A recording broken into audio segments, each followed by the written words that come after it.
مادر پدر آزاد کر دیتی، حلال و حرام کی بات کا علم ہوتے ہوئے بھی وہ گنجائشیں نکالتا ہے، فتوے لیتا ہے تاکہ اس کی تجوریاں بھری رہیں۔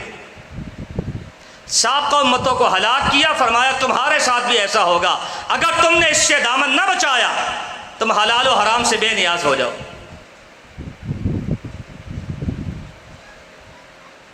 تمہیں اندازہ بھی نہیں ہوگا، تمہارے مال میں حرام کی آمیزش ہو جائے، نتیجہ کیا نکلے گا؟ تباہ ہو جاؤ گے، برباد ہو جاؤ۔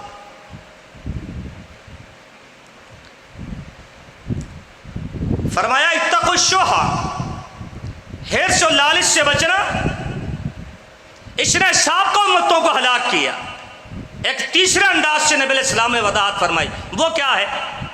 فرمایا اس حرص نے، اس لالچ نے، مال کی محبت نے اس بات کا درس دیا لوگوں کو کہ لوگوں اپنے رشتہ داروں سے بنا کے نہ رکھو، اگر جوڑ پیدا کرو گے بنا کے رکھو گے، کل کو ہو سکتا ہے تم سے مانگنے آ جائے، ہو سکتا ہے رشتہ دار غریب ہو، اس کی بیٹی کی شادی ہو، وہ بیمار ہو جائے، اس سے حاجت ہو، تمہارے در پہ آئے دولت مانگے، اس سے پہلے تم اس کا مقاطع کر دو، اس کا بائیک آؤٹ کر دو، اس سے رشتہ داری ختم کر دو۔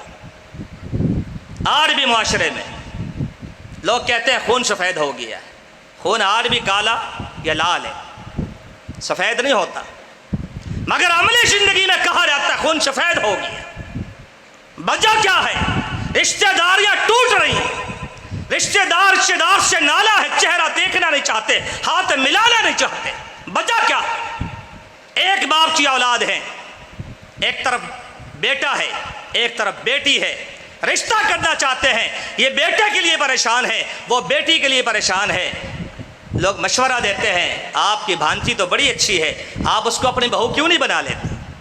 جواب ملتا ہے ہمارا اسٹیٹس اور ہے ایک باپ کی اولاد، ہمارا اسٹیٹس اور ہے، ہمارا معیار اور ہے۔ قطع رحمی، رشتے ناتوں کا ٹوٹ جانا اس بات کی علامت ہے کہ انسان مال کی حرص میں لگا ہوا ہے، مال کے لالچ اور طمع کے اندر واقع ہو گیا۔ نبی علیہ السلام نے فرمایا اس سے بچ جانا ورنہ تم ہلاک ہو جاؤ۔ کل بھی معاشرہ ہلاک اس وجہ سے ہوا، آج بھی معاشرہ ہلاک اس وجہ سے۔ غور کیجیے، اس اعتبار سے مال کی محبت اور دولت کے اعتبار سے آج ہم کہاں کھڑے ہوئے؟ قرآن مجید نے ایک نسخہ بتایا تھا، افلا يعلم اذا بعثر ما في القبور بحصل ما في الصدور۔ فرمایا اس مال کی بت پرستی کو توڑنا ہے، اپنے قبروں کو یاد کرو، اور جس دن قبروں سے تمہیں اٹھایا جائے گا تمہارے سینوں سے راز نکالے جائیں گے، اس دن سے ڈرو، اس دن کو یاد کرو۔ یہ بت پرستی ایسے ختم نہیں ہوگی، یہ مال کی محبت ایسے ختم نہیں ہوگی۔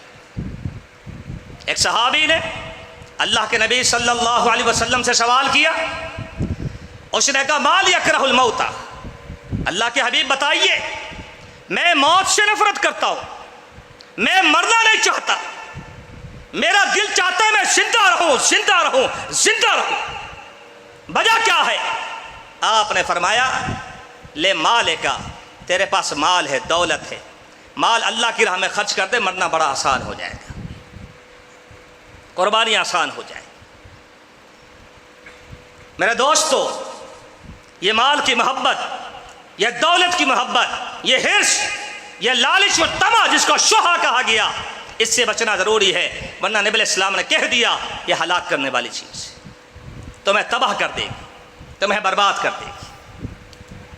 دوسری چیز، تین چیزیں فرمائی نا ہلاکت کی، فرمایا ہوا متبع، خواہشات نفسانی کی اتباع۔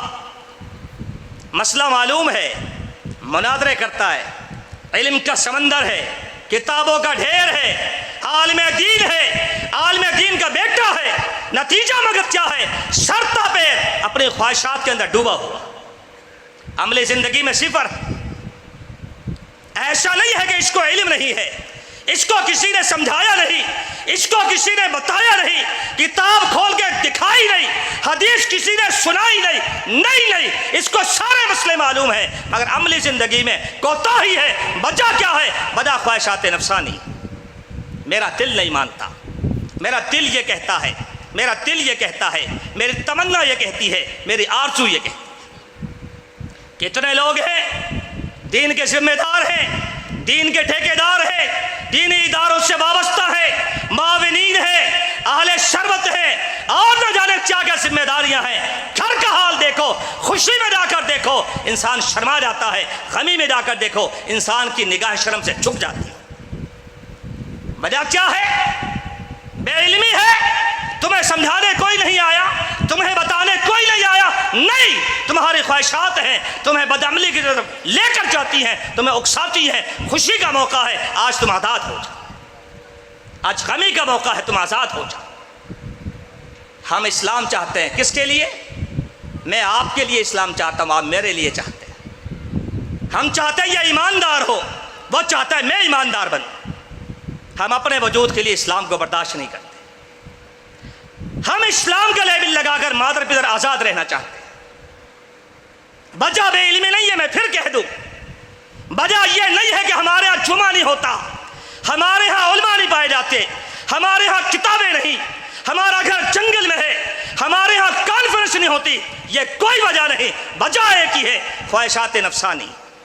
افرائیت من اتخذ الہہ ہوا افانت تکون علیہ وکیلا۔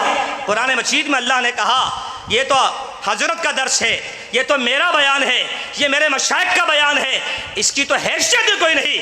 اللہ نے کہا میرے حبیب اگر آپ بھی ان کو درس دیں گے یہ آپ کی بات پہ بھی لبیک نہیں کہیں گے۔ وجہ کیا ہے؟ خواہشات نفسانی۔ اس نے جھوٹا معبود، اللہ نے جھوٹا معبود کہا، کس کو؟ خواہشات نفسانی، آرزو کو، تمنا کو، دل کی چاہت کو جھوٹا معبود کہا۔ معبود سارے جھوٹے ہوتے ہیں سوائے اللہ کے۔ اس نے جھوٹا معبود دل میں بٹھا رکھا ہے، یہ اس کی اتباع کرتا ہے۔ عالم ہو، فرمایا افرائیت من اتخذ الہہ ہوا واضلہ اللہ علی علم۔ اللہ اس کو علم سے محروم کر دیتا ہے جو اپنے خواہشات کے پیچھے لگتا ہے۔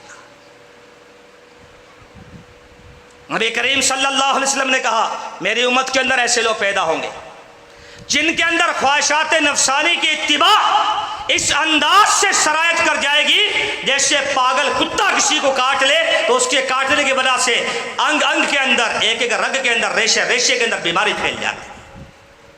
ایسے لوگ میری امت کے اندر پیدا ہوں گے، مجھ سے محبت کا دعویٰ کریں گے، میرے عشق کا دم بھریں گے اور مجھ پہ مرنے کی باتیں کریں گے، لیکن ان کی عملی زندگی خواہشات سے عبارت ہو۔ آج ہم اس لیے ہلاک ہو رہے ہیں، آج ہم اس لیے تباہ ہو رہے ہیں۔ کیا عورتوں کا حال ہے، کیا مردوں کا حال ہے، کیا ہمیں نہیں معلوم ہمارا چہرہ کیسا ہونا چاہیے؟ کیا ہمیں نہیں معلوم ہمارے بالوں کی کٹنگ کیسی ہونی چاہیے؟ کیا ہمیں نہیں معلوم مردوں کے لیے پائچے کے شلوار کے احکامات کیا ہیں؟ کیا ہمیں نہیں معلوم عورتوں کے لیے زیب و زینت کے پردے کے احکامات کیا ہیں؟ ہر چیز معلوم ہے۔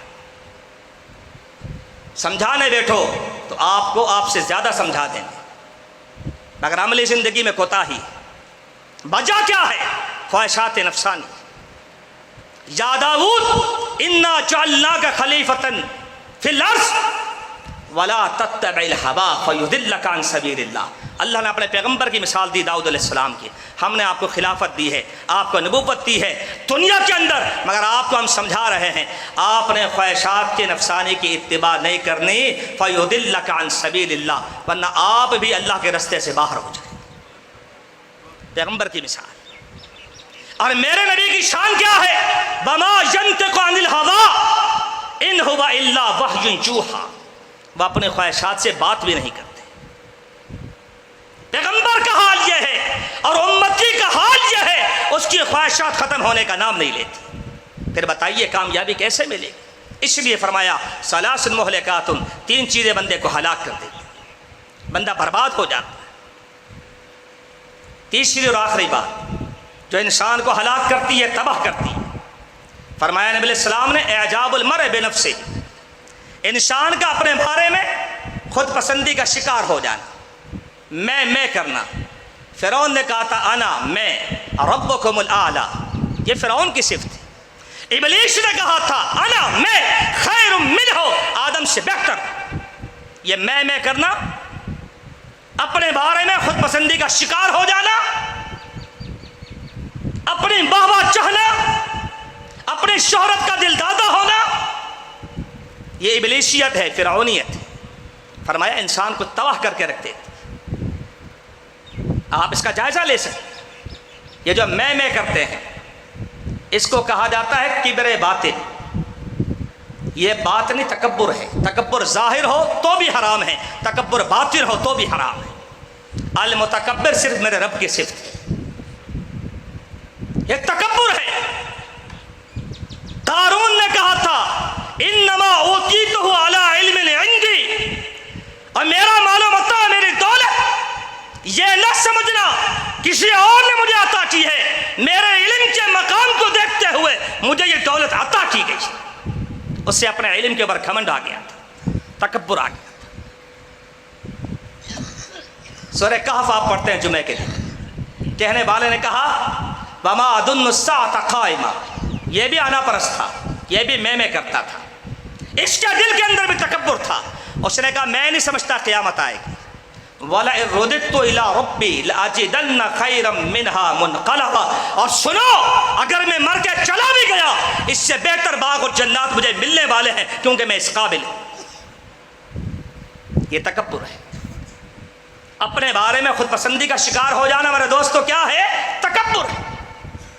انسان تباہ ہو جاتا ہے، برباد ہو جاتا ہے، ہلاک ہو جاتا ہے، انسان کہیں کا نہیں رہتا۔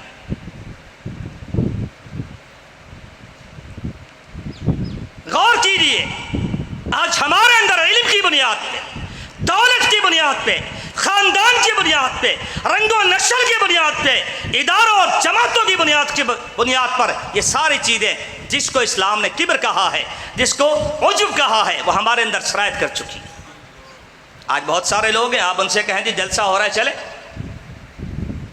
جلسہ ہو رہا ہے عارف بستی میں، چلیے۔ کہنے والے کہتے ہیں ہاں بڑے بڑے علامہ بلائے نا عبد الرحمن نے، مجھ سے اچھا بولتے ہیں، اور میں بھی تو خطیب ہوں، مجھے کیوں نہیں بلایا؟ میری بھی تو سنی جاتی ہے، عبد الرحمن کو میں نظر نہیں آیا؟ یہ بھی عجب۔ آج بہت سارے لوگ ہیں، وہ اس کے پیچھے جمعہ نہیں پڑتا، وہ اس کے پیچھے جمعہ نہیں پڑتا، پوچھو وجہ کیا ہے؟ کہا جی میرا شاگرد ہے، مجھے باتیں سنائے گا۔ استاد کو بھی تکبر لگا ہوا ہے، شاگرد کو بھی تکبر لگا۔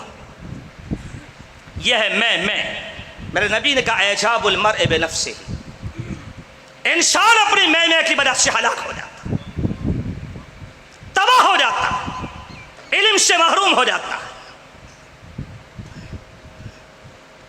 آخری بات، نبی کریم صلی اللہ علیہ وسلم نے ایک پیغمبر کی مثال دی، بڑی توجہ دے، بڑی توجہ۔ عام لوگوں کی مثال نہیں ہے، ایک نبی کی مثال ہے، اللہ کے پیغمبر کی، اللہ کا برگزیدہ بندہ۔ کسی دور کے پیغمبر کی نبی علیہ السلام نے مثال دی، فرمایا اس پیغمبر نے اپنی بڑھتی ہوئی امت کو دیکھ کر کیا کہا؟ اس نے کہا ہمیں کوئی شکست دے سکتا ہے؟ ہمیں کون جنگ میں ہرا سکتا ہے؟ ہماری تعداد دیکھ۔